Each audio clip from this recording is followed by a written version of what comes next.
ladies and gentlemen, boys and girls, we welcome you to beautiful downtown Seymour, Tennessee for night 2 of our 2018 Sukkot celebration with our very special guest, YouTube star John Kostik. And now, without further ado, here's Johnny.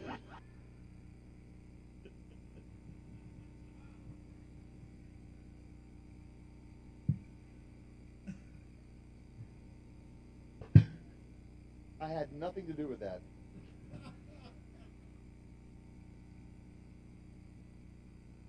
All right, is it working? Can you hear? Testing. 1, 2, 3, 4, 5.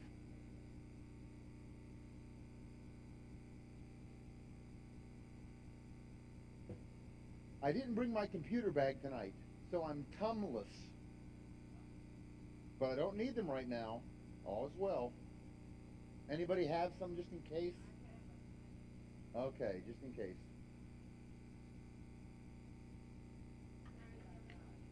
Thank you. I didn't need any last night. That was good.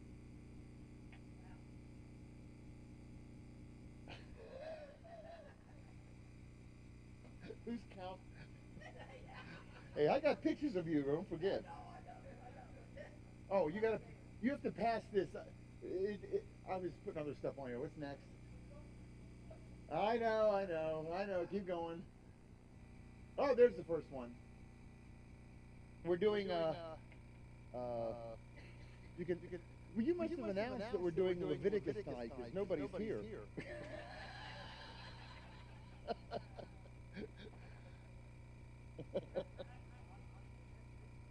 You like last night? Okay. Well, it's the size crowd I'd expect for Leviticus.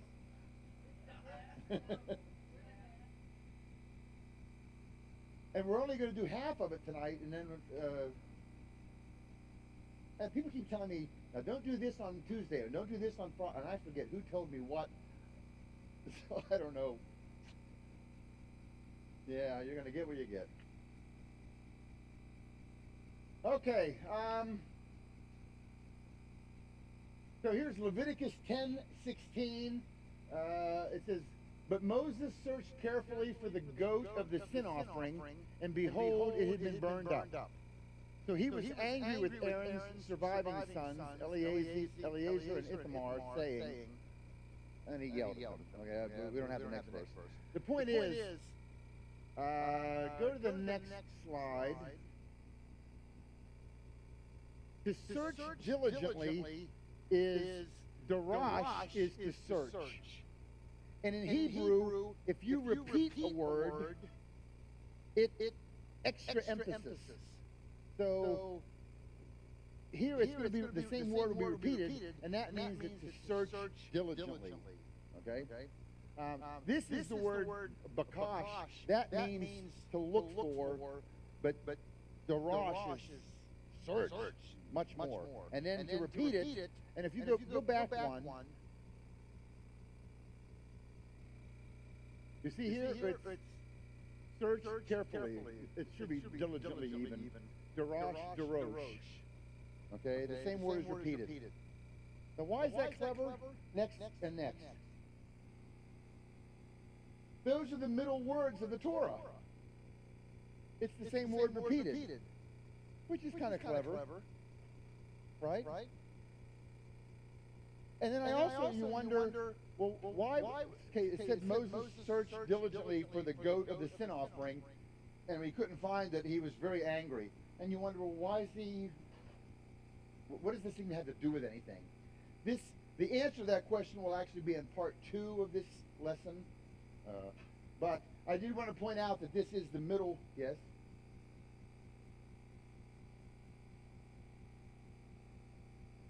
Right, but there's a certain number of words in the Torah, and if you work your way in, there's the 2 middle words. Okay, the same number of words on both sides of it. Okay, next. And the middle letter of Torah? Anyone? Next. It's a rich. It's an R. No, I don't actually know what the actual middle of the Torah is. It's the middle of the word Torah is an R. Okay. All right, but what we're going to talk about are the sacrifices in Leviticus. And there are 5 kinds of sacrifices. Now, I've listed all 5 of them here, and they're in the first 5 chapters. Okay? You've heard of the burnt offering. That's the first one he mentions. Then there's the grain offering. Then the peace offering, the sin offering, and the guilt offering.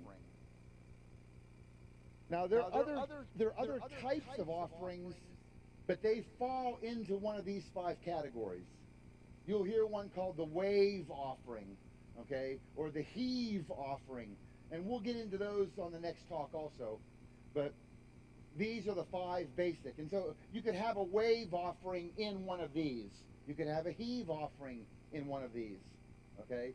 But we always want to talk about the 5 main types, okay? And the first one is the olah, the burnt offering. Next, please. Oh, and there's where you find them, Leviticus 1, 2, 3, 4, and 5. They must be important that you have to boom, boom, boom, boom, boom. Okay? You put them right there.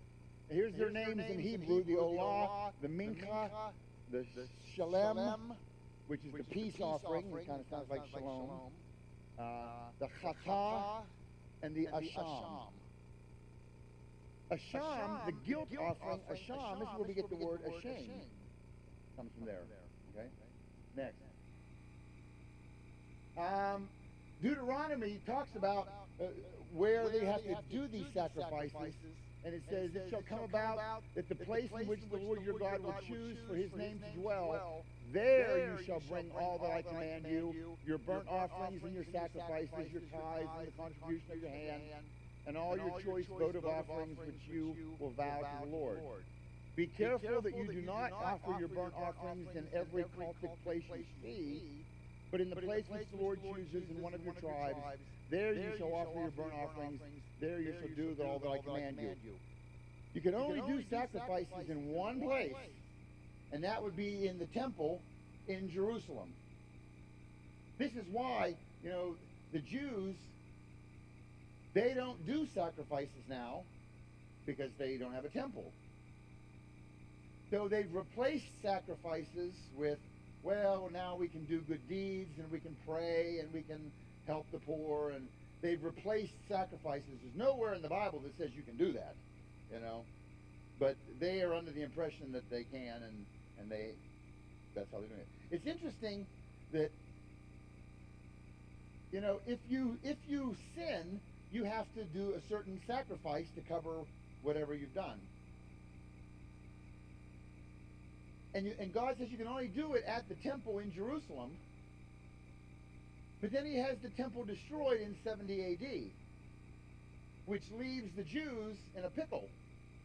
Maybe, but not really, because God sent the perfect sacrifice, Yeshua, HaMashiach, Jesus the Messiah, that there's the sacrifice you need. You don't need to be doing sacrifice. We don't need this temple anymore. You've got your sacrifice. They, of course, don't accept him, so now they have to, what are we going to do? And they've come up with these other things you can do. And even crazier is, you know what? Since we can't sacrifice for our sin, we'll just not sin. Yeah. And to make sure we don't sin, they take a verse like we talked about last night about don't cook a baby goat in its own mother's milk, and they go into all of this craziness, separate kitchens, separate dishwashers, everything. You can't work on the Sabbath. And they have rules, I promise you, you can flake dandruff out of your hair on the Sabbath, but you can't scratch your head to make the dandruff come off. It would make your head explode. That's work, If it itches, that's different. But if you're doing it to remove dandruff, that's work. And they have rules for everything that they made up. It's become a law unto itself. And all right, next. And the thing that we want to point out in this, when we cover the 5 sacrifices, this verse from Hebrews says, "Then I said, Behold, I have come. In the scroll of the book it is written of me, to do your will, O God." Yeshua, Jesus, it was written in the Old Testament about him. Everything is about him. So as we go through these sacrifices, every one of them is Jesus. We all know Jesus is our sin sacrifice. There's no everybody would agree to that. But nobody ever thinks about, is Jesus our peace offering? Is he our burnt offering? Is he our, and what are the distinctions of all these offerings? And how is Jesus each of those? So that's to kind of be the takeaway when we get each one of them. I think we're going to cover 2 of them tonight. All right, next. The first is the burnt offering. This is the one God mentions first. Next. Now, I posted this video on YouTube about Jesus' birthday. And some guy, I don't know who he is here, John Kostik, and he was upset because in this I somehow compared Abraham sacrificing Isaac as a parallel to Jesus. And so he comments to me, he says, John Kostik, the Akedah is the binding of Isaac. The Akedah was a burnt offering, not a sin offering. Wood was brought, the Passover lamb was not about sin. It was a free. So he's upset that I'm comparing Isaac and Jesus. But he doesn't realize that Jesus is also a burnt offering. And I wrote a beautiful response to him, and then he wrote this, and I wrote another beautiful response to him, and then he deleted his comment, and all my beautiful stuff gone, and I forget what I wrote. So yeah, he calls me paganism and craziness. All right, okay, look, you can see he must be Jewish because he writes G-D. He won't write God's name. Yeah, so he's some. But he didn't like what I wrote because he removed his comment, which then removed all my sub-comments. All right, next. Okay, Leviticus 1:1. And the Lord called to Moses and spoke to him out of the tabernacle of the congregation, saying, I do want to point out that this first word is Vayikra. You know, the Jews name their books of their Bible by the Torah, what is the first word in that book? And the first word in this book is Vayikra, and the name of the book is Vayikra. And Vayikra means, for the vav in front, that's and the yod, that's Yahweh, the second letter. And then you have kara. Kara means to call out. Okay, or to call. So, and the Lord called. Vayikra, that's what that means. And in this verse, the A is a small a. You know, we've talked about this before, that some letters in the Torah are bigger, some are smaller, some are backwards, some are cut in half. You got all kinds. I'm working on a talk of all the odd letters of the Torah. Someday we'll do that one. So, and the Lord called out. Now watch this. Next, please. If you start with this yud right here and count 7 letters, you get a hey, and you count 7 letters, you get a vav, and you count 7 letters, you get a hey. And you know 7 is his perfection, and it's kind of clever that he has Yahweh spelled out every 7 letters in the first verse of Leviticus. All right, Chief, next. 7 in between each one. All right, next. Speak to the sons of Israel and say to them, when any man of you brings an offering to the Lord, you shall bring your offering of animals from the herd or the flock. If his offering is a burnt offering from the herd, he shall offer it a male without defect. All right, no problem there. Next. He shall lay his hand on the head of the burnt offering, that it may be acceptable for him to make atonement on his behalf. He shall slay the young bull before the Lord, and Aaron's sons, the priests, shall offer up the blood and sprinkle the blood around the altar that is at the doorway of the tent of meeting. He shall then skin the burnt offering and cut it into pieces. By the way, the burnt offering, of all 5 of these, 3 of them are voluntary offerings, 2 of them are mandatory offerings. The first 3 that we cover, the burnt offering is voluntary. You don't have to do this. This is I'm bringing this, it does cover any like kind of incidental sins that you maybe didn't even know you were doing. But mainly it's just a God, wow, you're God, and I'm giving you this offering. Okay? So it's voluntary. It's a nice thing that you could do this. Okay, next. Then the sons of Aaron the priest shall put fire on the altar and arrange wood on the fire. Aaron's son the priest shall arrange the pieces, the head and the suet over the wood which is on the fire that is on the altar. Its entrails, however, and its legs he shall wash with water. The priest shall offer up in smoke all of it on the altar for a burnt offering, an offering by fire, a soothing aroma to the Lord. So notice all of this is getting burnt up, except for the skin. Remember we had to skin it, okay? But then all the rest of it is either burned or washed and burned. All right, next. And we know in Ephesians it says, walk in love as also the Christ did love us and did give himself for us, an offering and a sacrifice to God for an odor of a sweet smell. Because he says he wants to burn this up for a sweet aroma to God. Which, if you've ever smelled steak burning, you understand it's a sweet aroma, right? And that's probably why this is. Okay, next.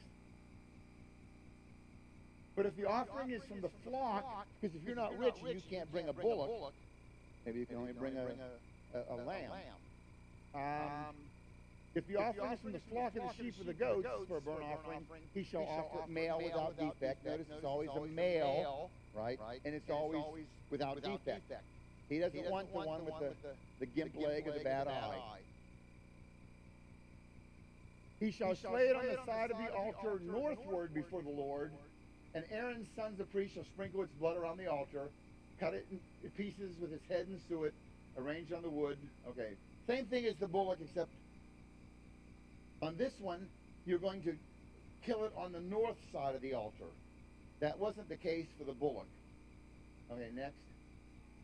Now, the word for the north side is this saphonah, which I don't know. I don't know why they have to do this one on the north side of the altar. And you're going to see, the next one is if you bring birds, you do it on the east side of the altar. But the word for north is very close to hidden in Hebrew. It just has the hay on the end, different. So what is that? I don't know why, but I did notice that there's a difference on the sheep and lamb. You have to do it on the north side, and north is similar to the word hidden. All right, next. And this is saying the same thing about the bullock you're doing though with the sheep and the lamb. The entrails and the legs you will wash, and it all gets burned up. If his offering to the Lord is a burnt offering of birds, then he shall bring his offering from turtle doves or young pigeons. The priest shall bring it to the altar, wring its neck, wring off its head, offer up in smoke, and its blood to be drained out on the side of the altar. So if you're not rich, you can't bring a lamb, you can bring birds for this. Next. And also take away its crop and its feathers, cast it beside the altar eastward. So, again, why the different ways? By the way, east in the Bible, and I don't have a slide or anything about this, but east, I think judgment comes from the east, right? So I remember whenever Jonah, when it was always an east wind that came and scorched and killed that plant that was growing over him. When Jesus comes back, it's like lightning from the east to the west. Judgment comes from the east. He shall tear it by its wings, but shall not sever it.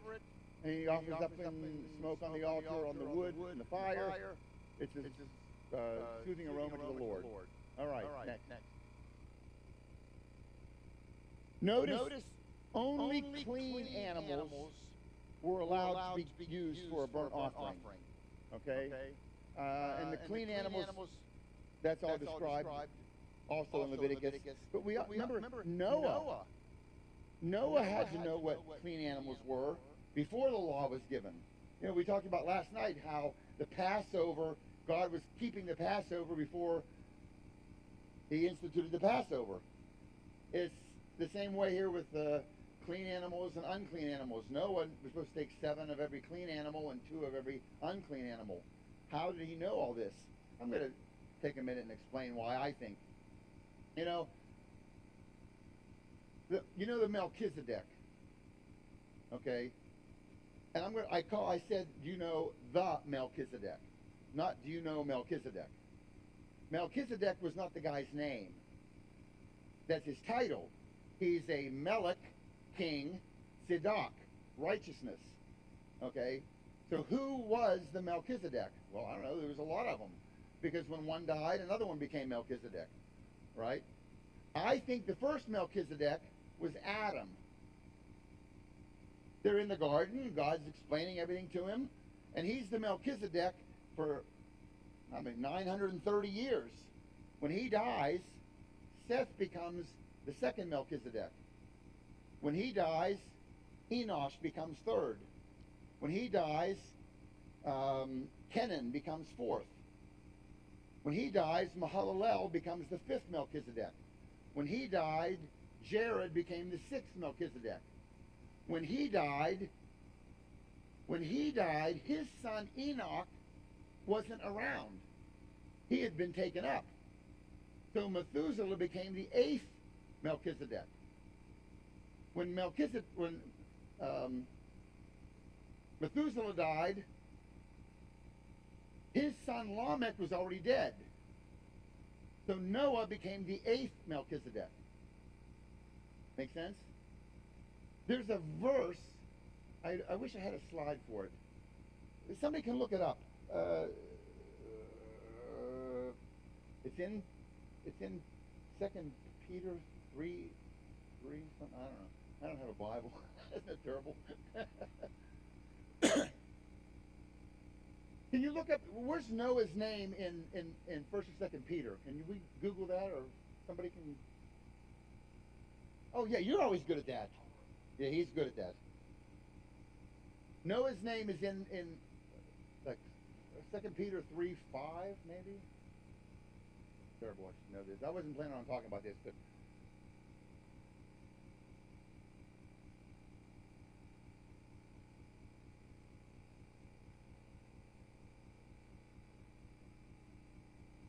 it'll work. What does it say?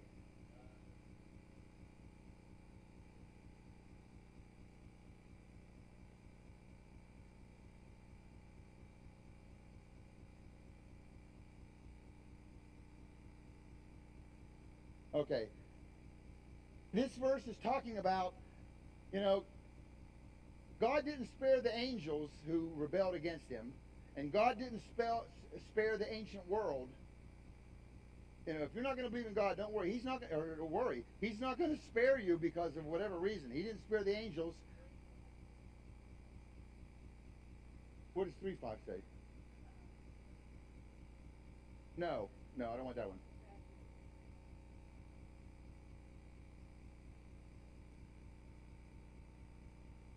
No, I want 2:5. Look at what you read me your 2:5, orange.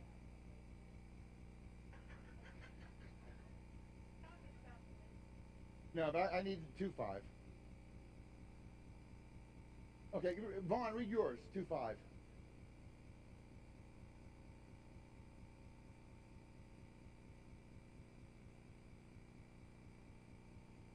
Okay, well here's the interesting thing. It says, he did not spare Noah, the 8th person. Noah was not the 8th person. Noah was the 10th person. I just rattled them off. Adam, Seth, Enosh, Kenan, Mahalalel, that's 5. Jared. Enoch was 6th. Methuselah was 7. Wait, did I miss one? Jared is 6. Enoch is 7. Methuselah is 8. Lamech is 9. Noah is the 10th person. But what the Bible says called him the 8th person. Noah's the 10th person. Why did he call him the 8th person? Yeah, yours says there's 7 others, but the actual Greek, the Greek says the 8th person. You know why? Because we were formed, what's it, 126? And the Lord said, let us make man, Betzomenu, Kiddamatenu, in our image according to our likeness. Betzomenu and Kiddamatenu are 2 separate words. One is spiritual side, one is physical side. Noah was the 10th man physically, but he was only the 8th man spiritually. He was a preacher of righteousness. He was a Melech Tzedek. Does that make sense? Without seeing it on slides, I'm just trying. But you guys are pretty with it, so.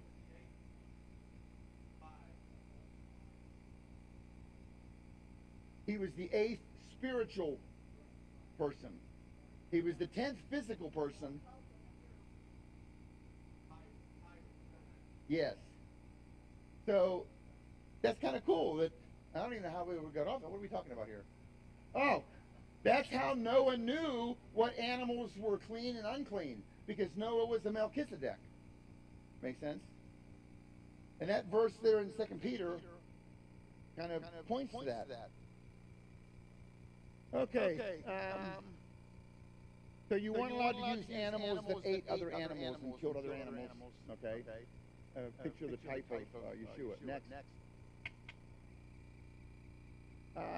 And here in Isaiah it talks about how he's going to be, he was oppressed and afflicted. He did not open his mouth like a lamb that is led to the slaughter.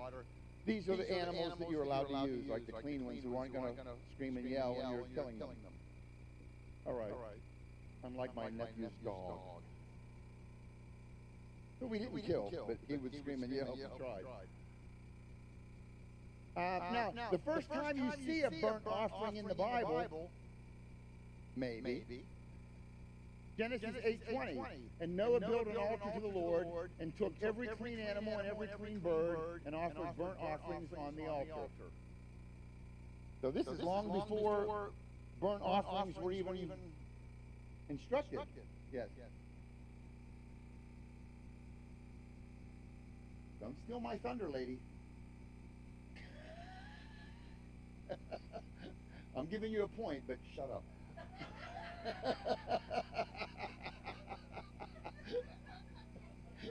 Yeah, you're right. Good.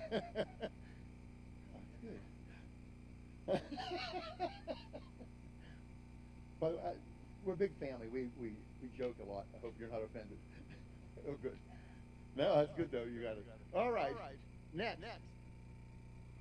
But that's the first time it mentions the word burnt offering. How about that? Here in Job, it says, in the days of feasting had completed their cycle, Job would send and consecrate them, rising early in the morning and offering burnt offerings according to the number of them all. For Job said, perhaps my son have sinned and cursed God in their hearts. And Job did so continually. So here's another example of early burnt offerings. And notice it's an unintentional sin. You sinned and didn't even realize you sinned. And notice that Job is sacrificing for someone else. Which that's an interesting concept, right? That you can sacrifice for someone else. That has to be, otherwise that's how Yeshua Jesus sacrificed for us, right? God will accept these sacrifice for someone else. Okay? Oh, here's a really famous one. God said, take now your son, your only son, whom you love, Yitzhak, and go to the land of Moriah and offer him there as a burnt offering on one of the mountains which I will tell you. Right? So when Abraham had to sacrifice Isaac, that was a burnt offering he was asking for. I like to point out all the Aleph Tavs in there. Because you know Aleph Tav, Aleph is Aleph. What is Aleph? It's God's letter. Head of the ox. It's a bullock. Right? It is a bullock, the head. And Tav is a cross. So Aleph Tav, really, if you boil it down, it's a bull.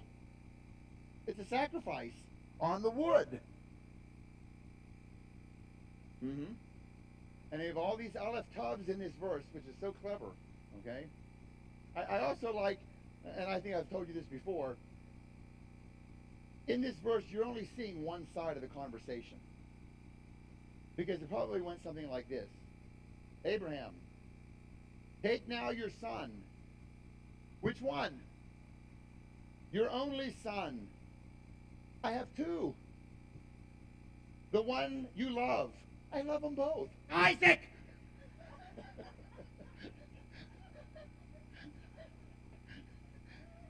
I mean, how many different ways does he have to keep narrowing it down? But it's the same with us, right? When he talks to us, we're always answering back. And okay, next. But it's a burnt offering he's asking for, which is a voluntary offering. That's nice. Okay, next. We see burnt offerings in Exodus, and this would also have been before the law was given. Then Pharaoh called to Moses and said, go, serve the Lord, only let your flocks and herds be detained. Even your little ones may go with you. So Pharaoh's going to let them go out in the wilderness and serve their God, but you don't take your animals with you. But Moses said, you must also let us have sacrifices and burnt offerings, that we may sacrifice unto the Lord our God. Therefore our livestock too shall go with us, not a hoof shall be left behind. For we shall take some of them to serve the Lord our God. And until we arrive there, we ourselves do not know with what we shall serve the Lord. But the Lord hardened Pharaoh's heart, and he was not willing to let them go. So here you have them wanting. So burnt offerings have been they've been around for quite a while, and everybody seemed to know about them. Okay, so someone had to pass all that along. Next, in Exodus 18, then Jethro, Moses' father-in-law, took a burnt offering and sacrifices for God, and Aaron came with all the elders of Israel to eat a meal with Moses' father-in-law before God. Now, what's interesting about this? Who is Jethro? Moses' father-in-law.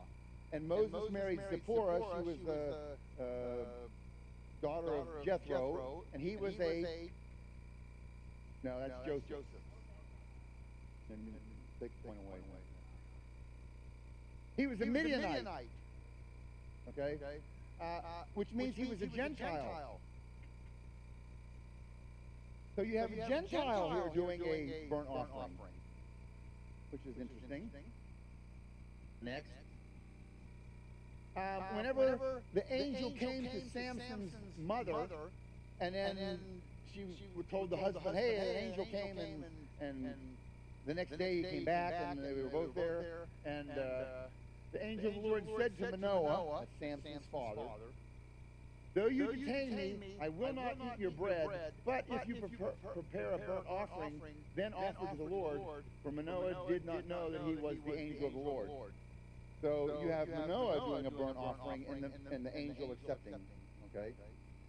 By the way, this angel of the Lord, whenever you see angel of the Lord, any guesses?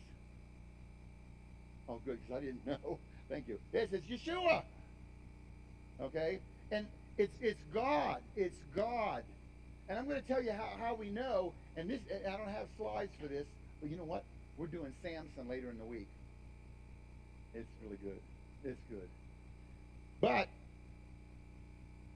three different. First of all, he says, "What is your name?" He asked. We know it's the angel of the Lord. And Manoah asked, "What is your name?" He said, "Why do you ask my name, knowing that it is Peli?" Peli in Hebrew is wondrous, like amazing. It's the same word we see in, is it Isaiah 9:6? Remember, and his name shall be called Wonderful, Counselor, Mighty God, Everlasting Father, Prince of Peace. In that verse, his name shall be Pele. That's the first one. We say wonderful on our Christmas cards, but in the Hebrew, it's Pele, which is the same answer. Why are you asking my name? He says to Manoah, seeing that it's Pele. It's using that same word.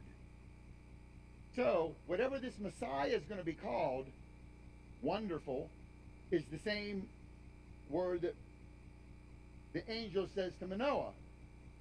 So now we can relate Isaiah 9:6 to the angel of the Lord, right? Because it's the same. And then at the end of the whole Manoah story, Manoah says to his wife, well, now we're going to die because we have seen God. So God must be the angel of the Lord, which must be Pele, which is the same as 9:6. You see how it all connects?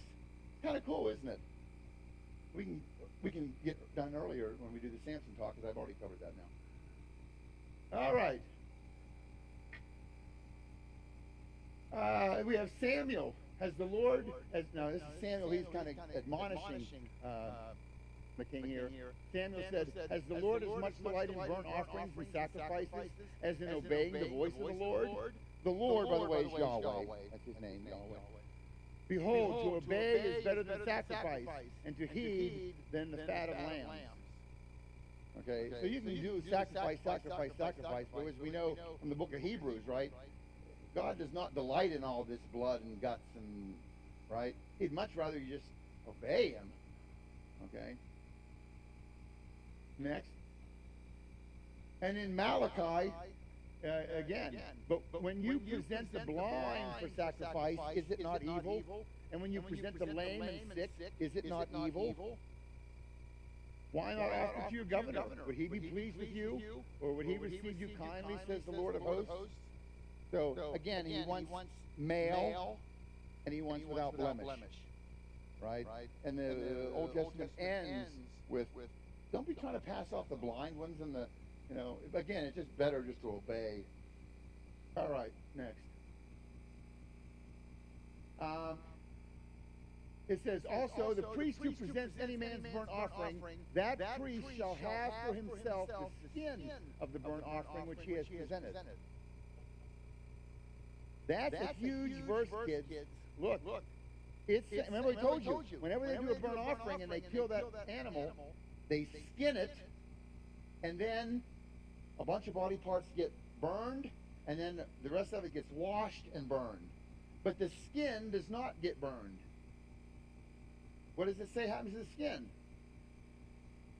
The priest who presents any man's burnt offering, so Joe brings the burnt offering to the priest skins it, burns everything, and the priest gets to keep the skins for his work.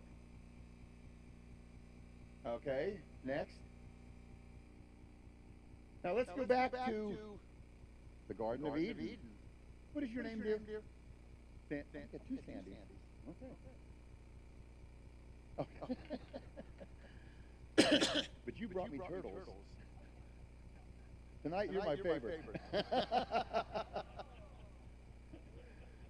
Just throwing out the if you tomorrow. What I get tomorrow. Go back. I can be bribed. Back in Genesis, Adam and Eve sinned, right? And then God pronounces, okay, snake, you got to crawl in your belly and eat dust. Woman, you have to have pain in childbirth. Man didn't actually get cursed. He cursed the ground, right? And weeds and thistles and thorns, and you have to work. When all that was done, it says, And the Lord God made garments of skin. The Lord God made garments of skin for Adam and his wife, and he clothed them. Where do you get garments of skin? From an animal. I think God was doing a burnt offering here,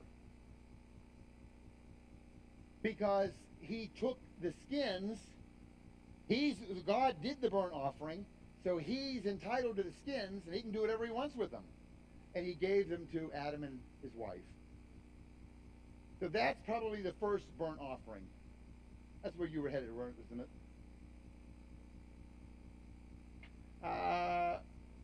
The word for skin, by the way, is Ayin Vav Resh. It's pronounced or. Okay?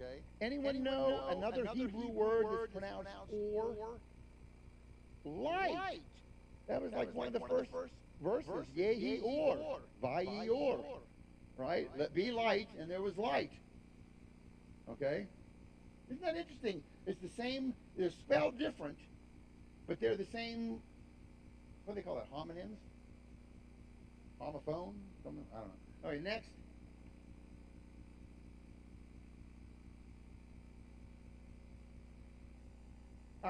And there's the difference. Skin is Ayin Vav Resh. Light is Aleph Vav Resh. They're very similar, right? It's just the first letter's different. Next. Yeah, here's Genesis 1:3.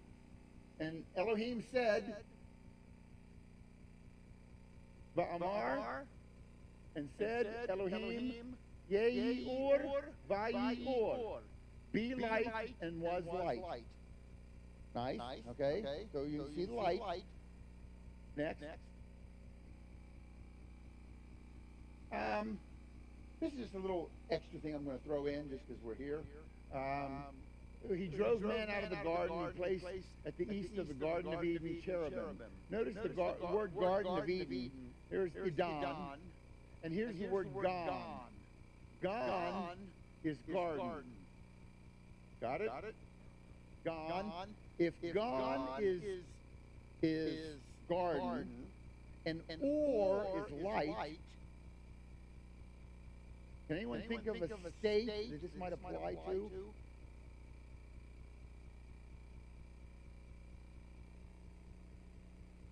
The state of Oregon means the Garden of Light. Right?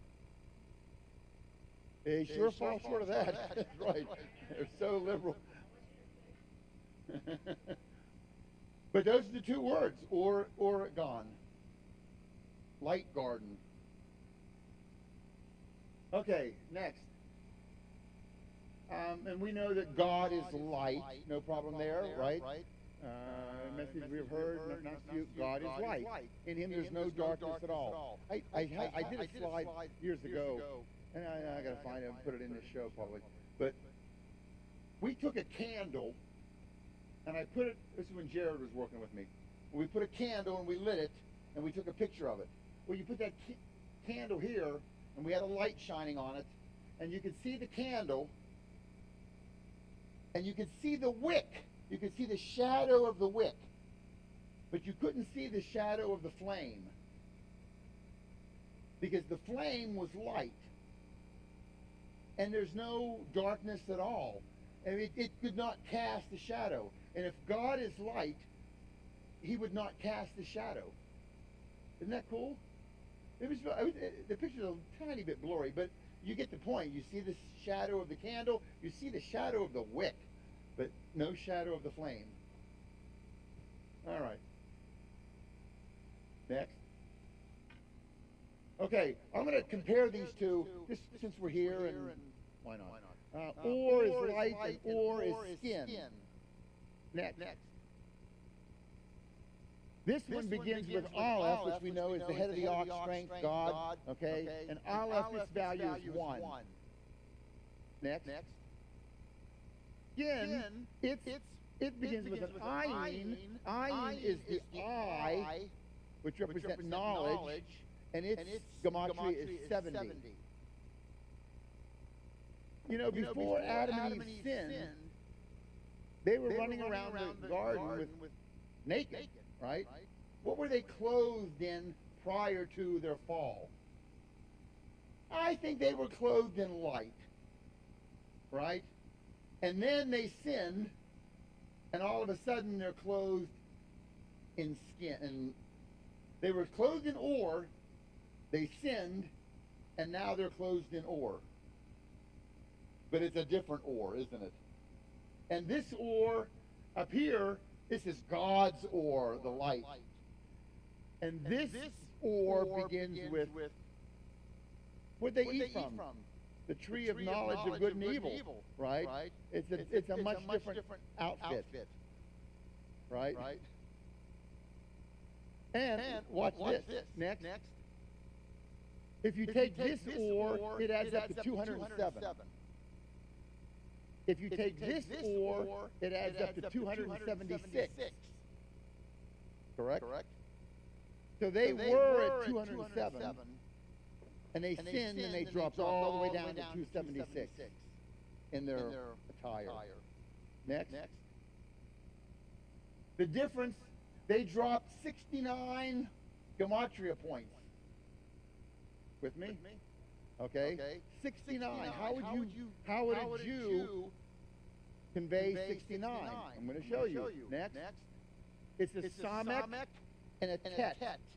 Samek is 60, tet is 9. Samek means to lean on or support.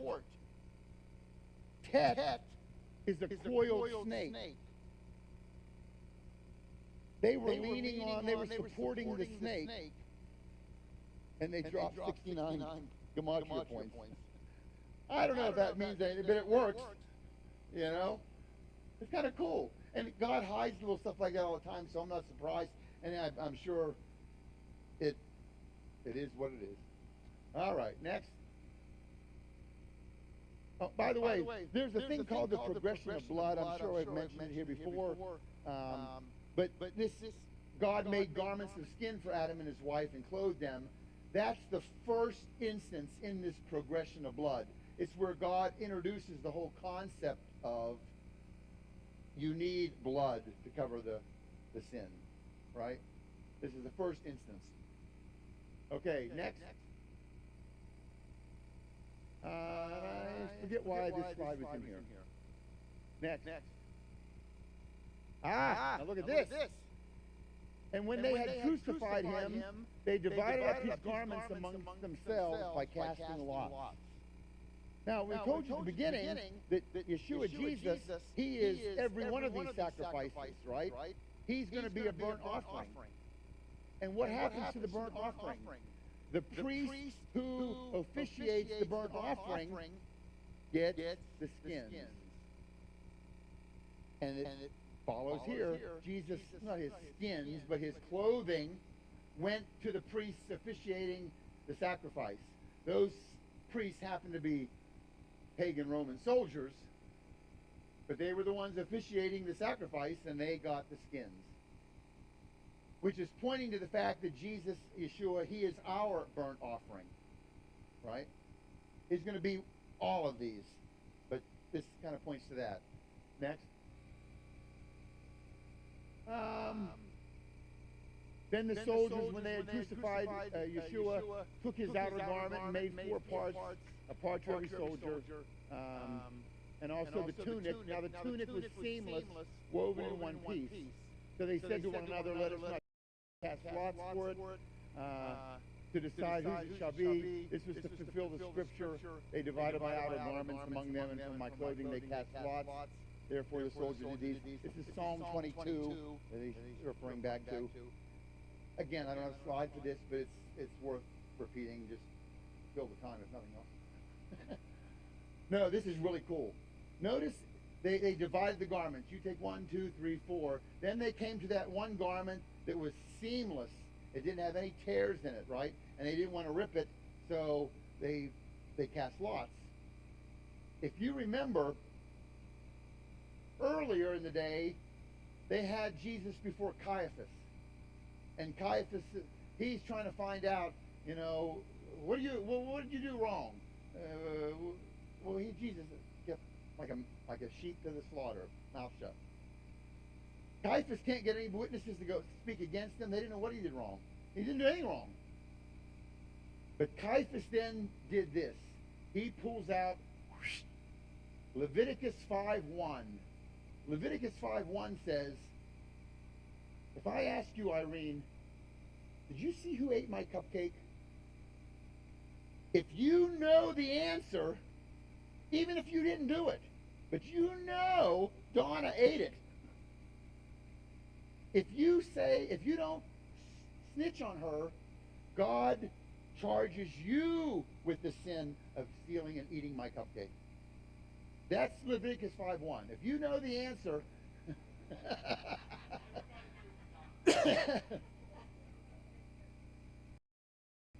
but that's what Leviticus 5:1 says. It says if someone adjures you means put you under oath. You're under oath. Did you see who ate my cupcake? You have to answer if you know the answer. That's what Caiaphas did with Jesus. He couldn't get anybody to squeal on him, so he says, okay, Jesus, that's it. You won't talk? I adjure you. Are you the Son of God? Are you the Christ? Now Jesus has to answer. If he knows the answer to this question and he don't answer it, it's sinning. And Jesus can't sin. So Jesus says, yeah, it's as you say, and not only that, soon you'll see the Son of Man coming, riding on the clouds, and right, the power and whatever. Okay, so Jesus answers, and Caiaphas, the high priest, goes, and he tears his garment. And the moment Caiaphas tore his garment, there's a verse in Leviticus 21. It says all these things that the high priest can and can't do. High priest can't marry a divorced woman. High priest can't shave his head. High priest can't tear his garment. High priest can't, what was that last one? High priest can't tear his garment. And the moment Caiaphas tore his garment, Caiaphas is no longer the high priest. There's an opening in the high priesthood. Probably not. Yeah, he probably wasn't a real one anyway. But nevertheless, that disqualified him from being high priest. And the tearing of Caiaphas' garment points that Caiaphas is no longer high priest. And when Jesus is on the cross and they get this garment and they go, oh, look at this one. We can't tear this one. It's one piece. And by them not tearing that one, it's showing that Jesus now is the high priest, because his garment didn't get torn. Isn't that cool? That'll be $3. Okay, next.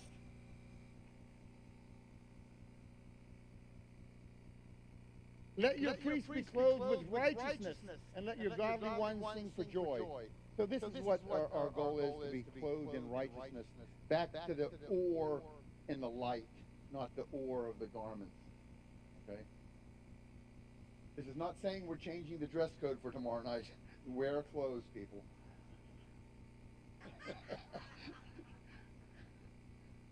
Next.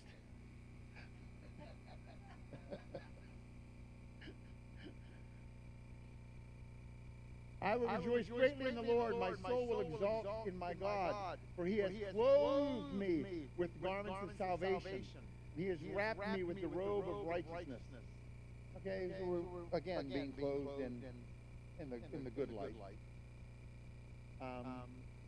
And you know, the garments of salvation. I should have a slide for this. I should have a lot of slides, shouldn't I? Where are they all? But you know, the word for salvation is Yeshua. It's Yeshua with a tav on the end. A tav is the cross. So that's the word for salvation. Jesus and a cross. Next. How did the Jews miss it? I don't know.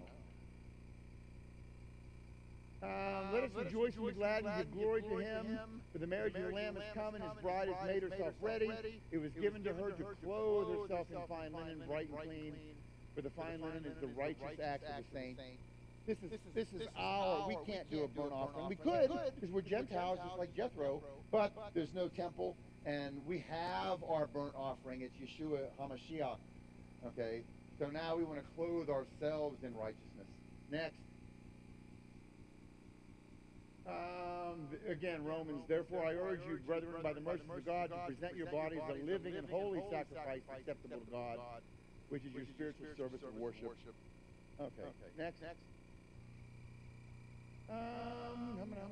This I just wanted to point out that look what it says here. Now this is what you shall offer on the altar.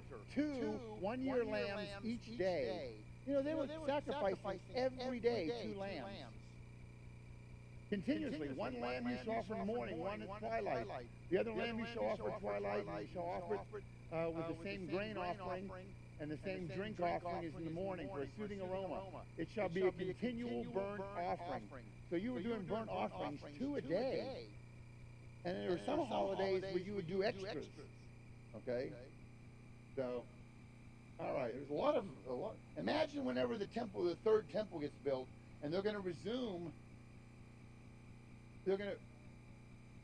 Oh my God, yeah, 70 animals during Sukkot, just alone, plus 2 a day, plus all the other holidays, and you can imagine the uproar that PETA is going to cause because the Jews are doing this. You know, it's just going to be another group to hate the Jews. All right, next. Okay, and so here's the kind of a synopsis of everything here. There's your types of offering. The burnt offering. What is the offering? Well, it's from the herd or the flock. It's a male without blemish, and it could be a turtle dove or a pigeon also. The offerer's work, the person doing the offering. He brings to the tabernacle, lays his hand on it, slays it, cuts it, washes it, offers it, and as a fowl, it's given to the priest. That's what the offerer does. The person who makes the offer. Okay? The priest has to catch and sprinkle the blood. He arranges the stuff on the altar, and he sacrifices the fowl. Okay? Next.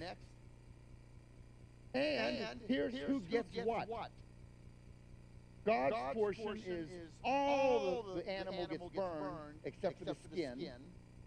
The priest gets the skin. And the person offering the offering gets nothing. Right? Okay. So we're going to keep track of this as we go through, just so we know, because sometimes different things are going to change. All right? But this makes sense. If you're giving this to God just because, wow, God, you're God, you deserve, here, take it. You know, you don't want something back. You're giving it to Him, and He accepts it.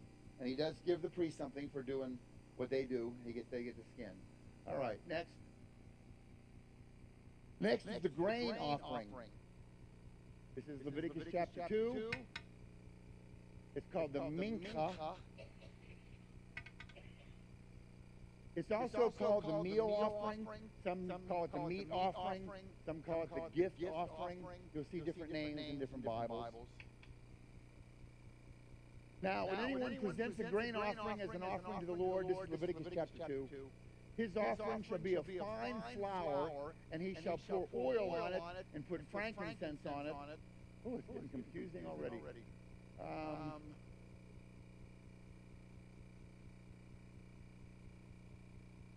You're going to see in a moment, if you just stop interrupting.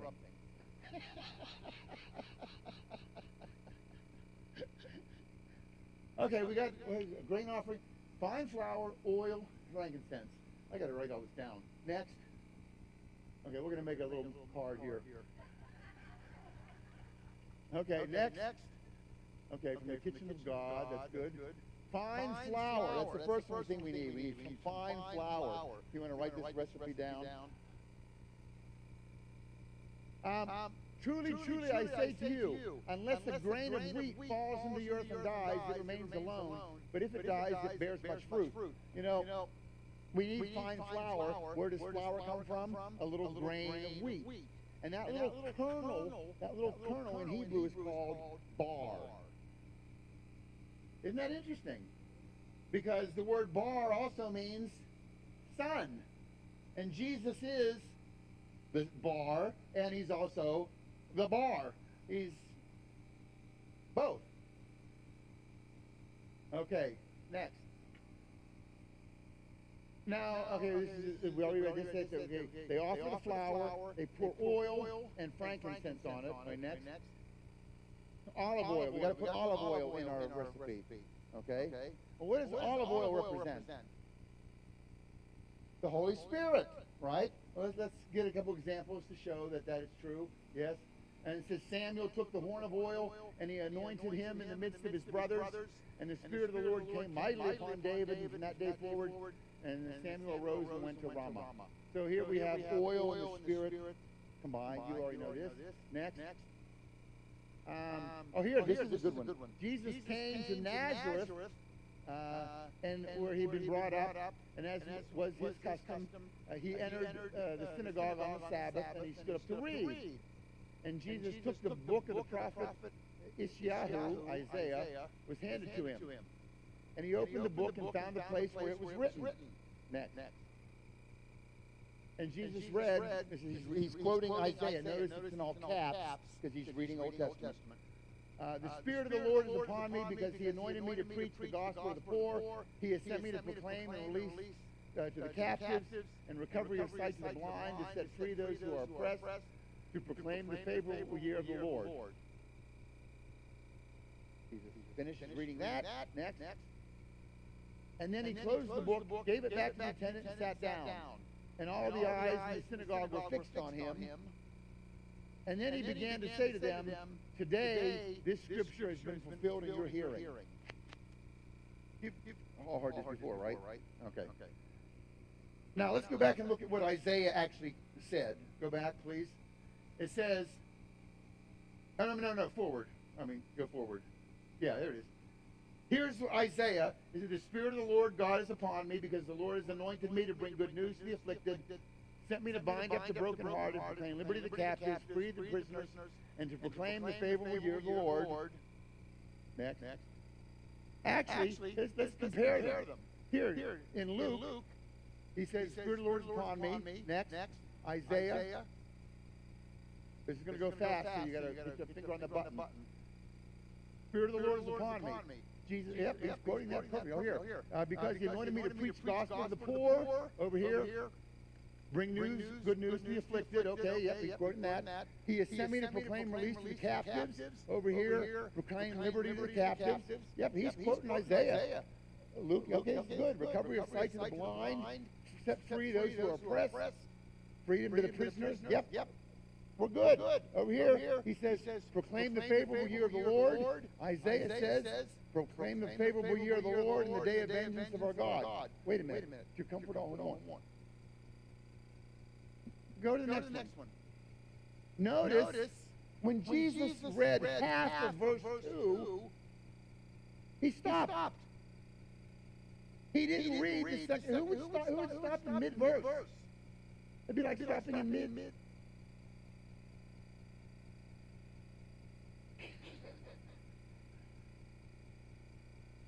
You understand? Jesus didn't read this and the day of vengeance of our God.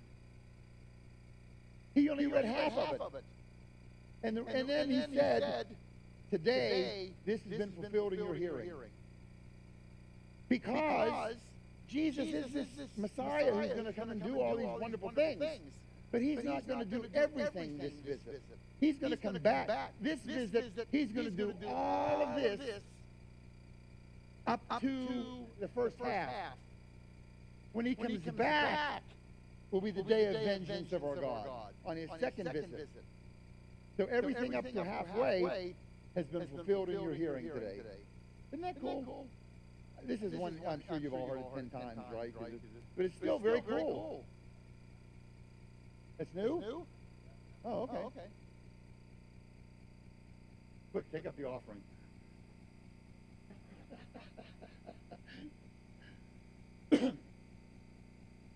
If he would have read the rest of it, he wouldn't have been able to say, this has been fulfilled in your hearing today.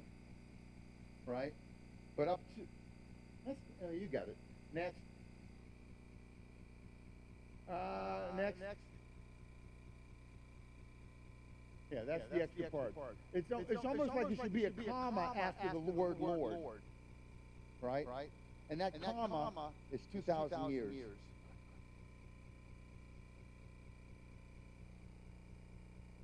Okay. Now, when anyone presents a grain offering, we've already read this 100 times here. Fine flour, put oil on it, and put frankincense on it. Okay, we got another ingredient here. You walk in love as Christ did love us, and to give himself for us an offering, a sacrifice as a sweet-smelling aroma. Frankincense would be this sweet-smelling aroma. Okay.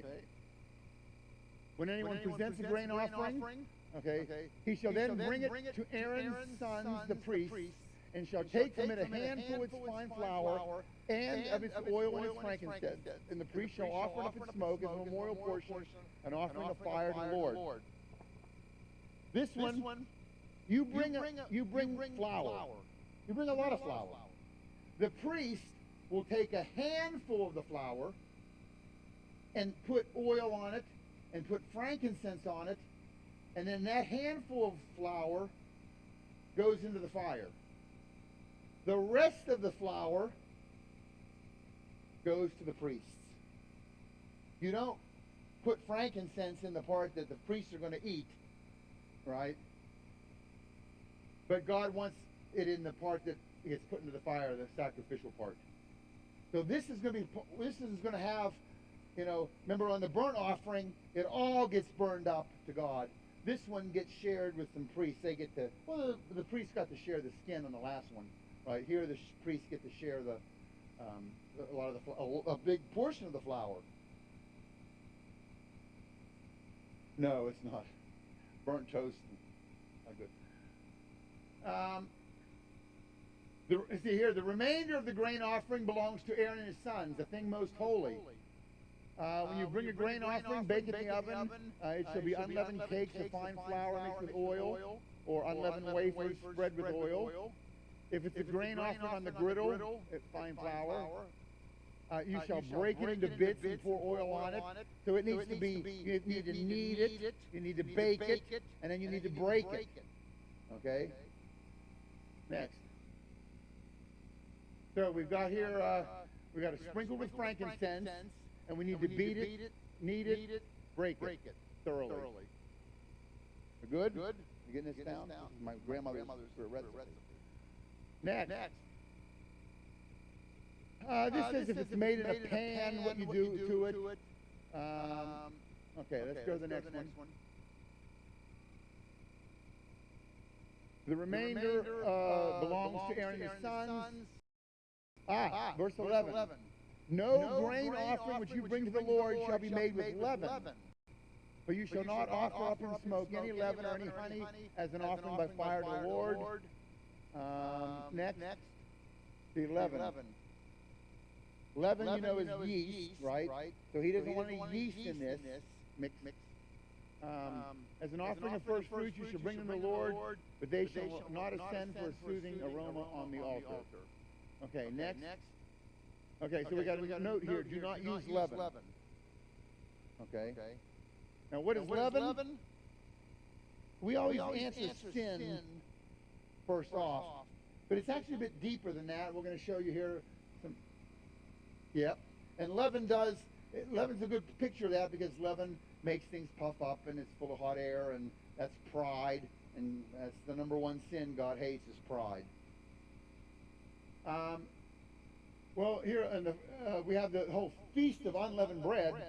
On the 14th day of the month, you shall eat unleavened bread until the 21st day. 7 days there should be no leaven in your house. Whoever eats leaven, that person is cut off from the congregation.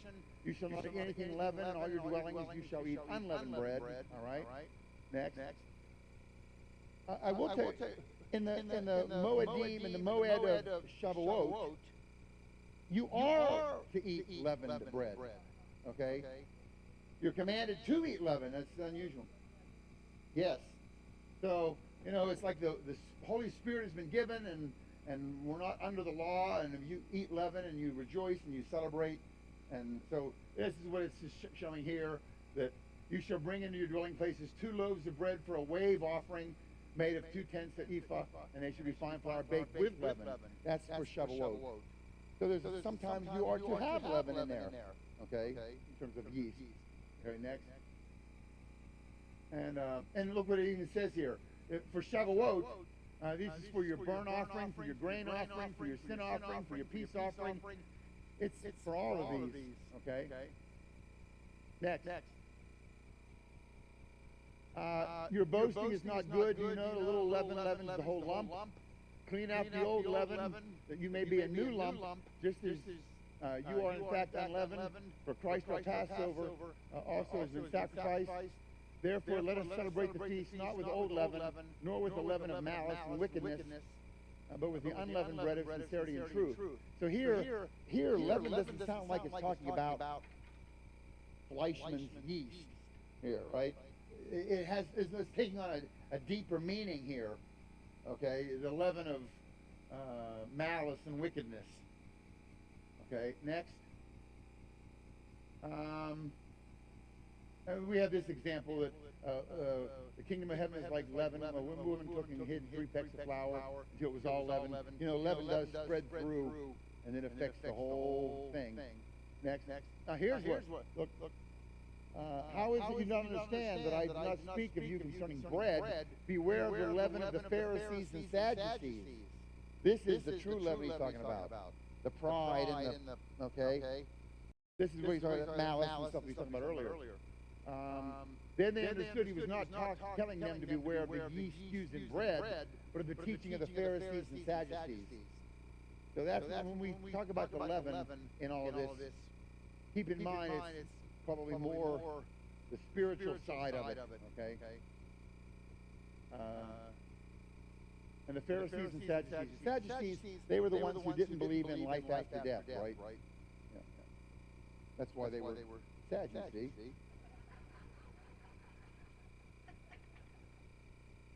You never heard that? Okay. It's a courtesy laugh.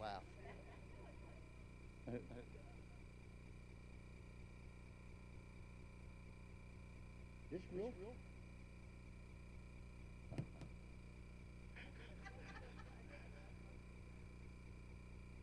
Oh, okay. Watch out, beware the leaven of the Pharisees and the leaven of Herod. Okay, next. Let's go next here. One more. Okay. Our verse 11. No grain offering which you bring to the Lord shall be made with leaven. Well, he said that. For you shall not offer up in smoke any leaven or any honey as an offering by fire to the Lord. Okay, next. So now we have a little note here. Do not use leaven or honey. You ever notice? That's like Andy Rooney. You ever notice?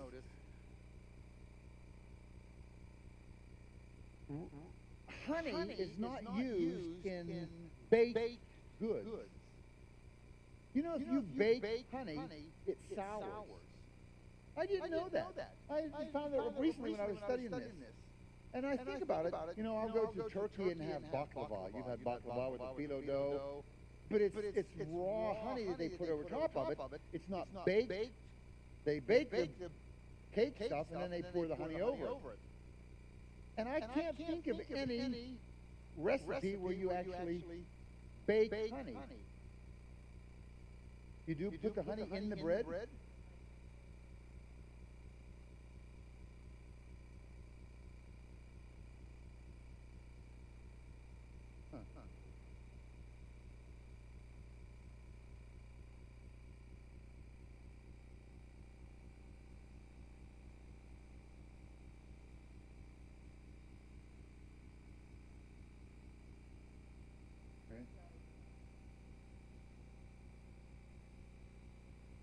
Okay.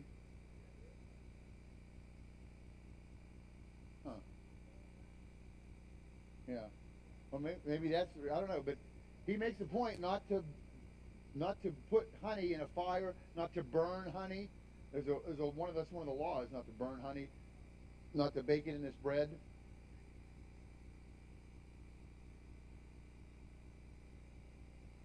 Yeah.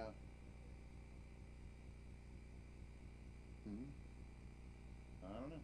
Okay, so no leaven, no honey. Next. Every grain offering of yours, moreover, you shall new ingredient. You shall season with salt. so that the salt of the covenant of your God shall not be lacking from your grain offering. With all your offerings you shall add salt. So we got to put that in the recipe card here. Salt. So that the salt of the covenant. Okay, so there's a salt covenant here we got to discuss. Next. Also, if you bring a grain offering of early ripened things to the Lord, you shall bring fresh heads of grain roasted in fire, grits of new growth for the grain offering of your early ripened things. All right, next. All the offerings of the holy gifts which the sons of Israel offer to the Lord, I have given to you and your sons and your daughters a perpetual allotment. It is an everlasting covenant of salt before the Lord to you and your descendants. This is in the book of Numbers. He's just referring to that there is such a thing called a covenant of salt. Okay? Next. In Chronicles, second, he says, do not know that the Lord God of Israel gave the rule over Israel forever to David and his sons by a covenant of salt. The salt must be something important because it's got a covenant attached to it. Okay? Next. and I'm going to point out real quick here. You know, whenever a bride and groom get married, there's the groom and his father come to the bride's home, and they write the ketubah. The ketubah is the marriage agreement. Okay. Well, the first thing they do is they drink a cup of wine, and everybody drinks, the whole family, and the bride and groom's father. The groom and the groom's father and the bride and the whole family. This first cup represents the blood covenant. And you agree to be servants. Our family will be servants of your family, and your servants will be family. Your family will be servants of our family. Okay? You're going to serve each other. Got it? It's the blood covenant. Then you write some more ketubah, and you drink the second cup. The second cup is the salt covenant. This is where, you know, each of the men would have a bag of salt. You take your salt out, and I pour it into a bowl. You take your salt out, and you pour it in the same bowl. And then we dip our bread into that salt, and the salt crystals mix together. And then when we're done, I pour half of it back into my bag, and you pour the rest into your bag. We can't separate those salt crystals. Our families are now friends, right? It's the salt covenant, your friendship. Declare eternal friendship. This one happened with Abraham. Adam got the blood covenant. Abraham gets the salt covenant. This is the second cup you drink. Next. You see it in the book of John. This is my commandment, that you love one another just as I have loved you. Greater love has no one than this, that one lay down his life for his friends. Friends, that's salt covenant. You are my friends if you do what I command you. No longer do I call you servants. That was the first cup.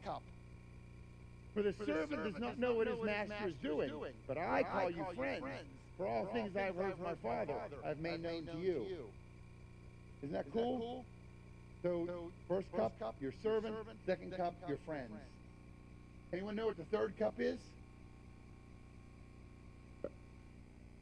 The third cup you drink at this ketubah writing ceremony, you become heirs. Once you do the third cup, if that husband and wife to be, if she dies, he gets her inheritance. And if he dies, she gets his inheritance. Once you drink the third cup, you're heirs of each other. You're officially married. You haven't had the ceremony yet, because here's where the groom goes off and prepares the place, and he's going to come back and pick her up and swoop and take her away to the ceremony where they drink the fourth cup, and then the Jews smash the glass on the fourth cup, right? That's to remember the temple being smashed. That's the actual picture of it. Plus, that no other couple will share that glass. It's just between us. But they look at it as it reminds them of the smashing of the temple.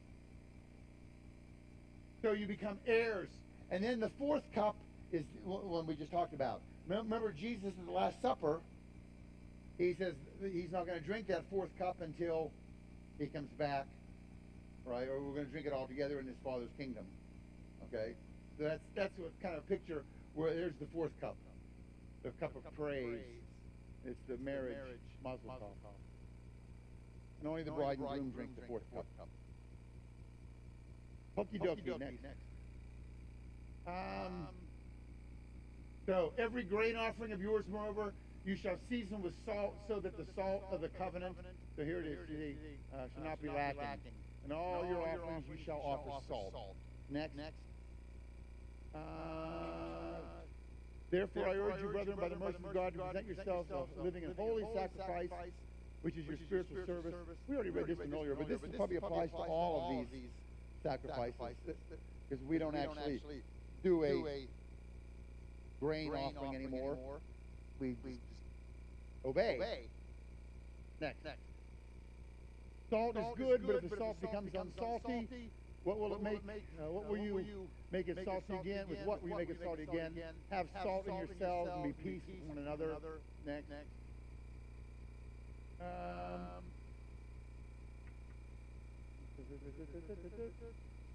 Okay, anything new on that one? Okay, we added salt here on the card. All right. Next. Every grain offering you shall season with salt. If you bring a grain offering, okay. Next. Okay, so now once you got all the ingredients, you know what? If we bake this for 3 days and 3 nights, you know what this is a recipe for?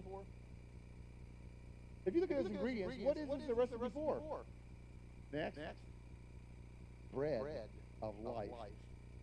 Because this is Jesus, remember? He was the kernel. He has to be Yeshua. He was the kernel. He was the bread, the kernel, bar, right? And he had the olive oil.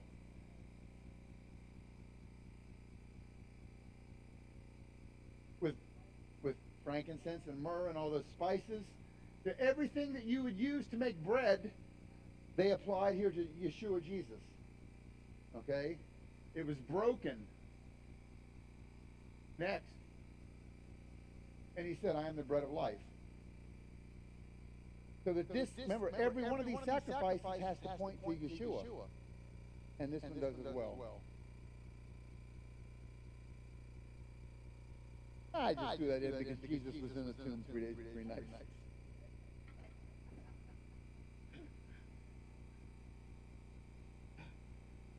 Yeah, that's not Levitical.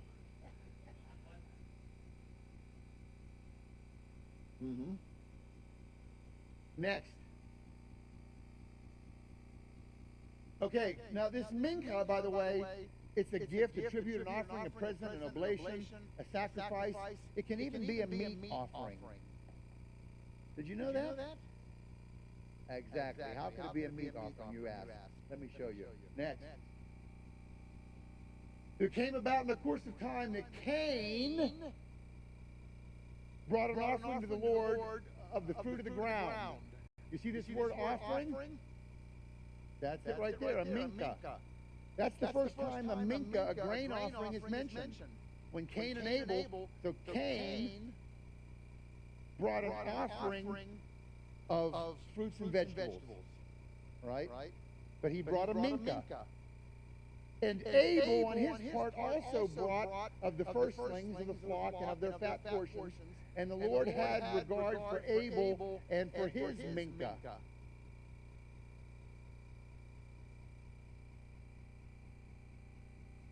Here, offering.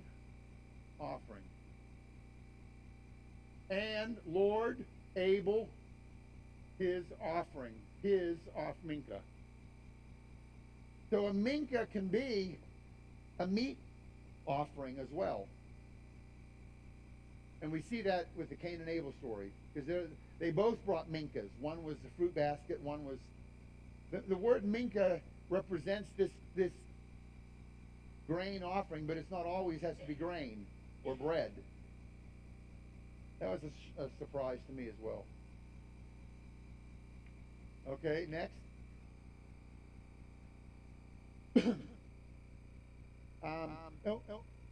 we talked about the progression of blood. Remember, the first time was when God introduced the whole idea of blood sacrifice, right? That an animal was killed and God made garments of skin for Adam and his wife. Here's the second time where God is letting you know that he prefers blood over fruit basket. Right?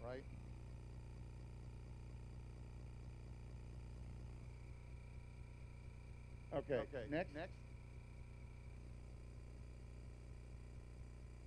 Okay, so the grain offering, the offering you bring is fine flour or baked cakes with oil, salt, frankincense, no leaven, no honey. What is your job? You bring the offering. What is the priest's job? He adds frankincense and he throws a handful of the offering into the fire. Okay, so there's everybody's jobs. Next. God's portion, he gets a handful of the grain with frankincense. The priest gets the rest of it, the flour. And the offerer gets absolutely nothing.